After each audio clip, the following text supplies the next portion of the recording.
le forum des autorités locales qui est accolé aux forums sociaux où les pouvoirs locaux se rassemblent a décidé d'avoir et de travailler une journée où les pouvoirs locaux du monde se retrouvent sur une idée.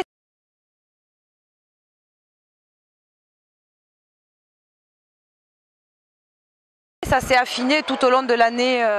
2011 pour se finir un peu à Florence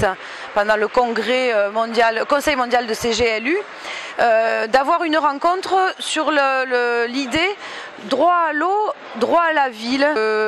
Les pouvoirs locaux ont besoin de se parler d'une manière diverse et large, à la fois d'expérience mais aussi de choix politiques qui, même s'ils sont divers à travers le monde, ont quand même le tronc commun de penser l'eau comme la vie et donc de le sortir du champ marchand et de pouvoir le verser au débat du FME comme du FAM, cette question-là précise de la ville comme espace dans lequel se jouent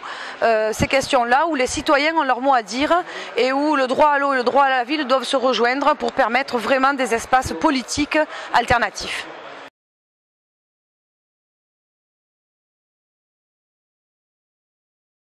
Qui sont le premier, si on pense que l'eau est un bien commun et l'ONU le reconnaît, il faut qu'on aille plus loin et que la CGLU, c'était gouvernements locaux unis,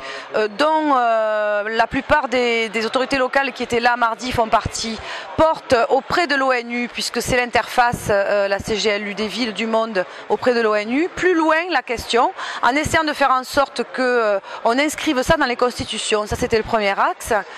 sur le monde. Le deuxième axe, c'était sur la démocratie. Si c'est un bien commun de l'humanité, il faut que l'humanité soit partie prenante de sa gestion et de la manière dont on s'occupe de cette source de vie. Donc de nouveaux espaces de démocratie, un peu à l'aune de ce que disait Oscar Oliveira depuis Cochabamba et de son expérience de lutte, il faut que ce soit des espaces démocratiques. Le troisième axe, c'est évidemment la gestion publique. On pourrait même le mettre au pluriel, les gestions publiques. Il faut les penser au pluriel et trouver toujours le moyen d'une gestion publique là où on veut la monter, qui corresponde à la réalité du terrain et qui sorte donc du champ des multinationales. Et le quatrième axe, évidemment, penser l'eau vitale et accessible avec la gratuité. En tout cas, ouvrir le débat.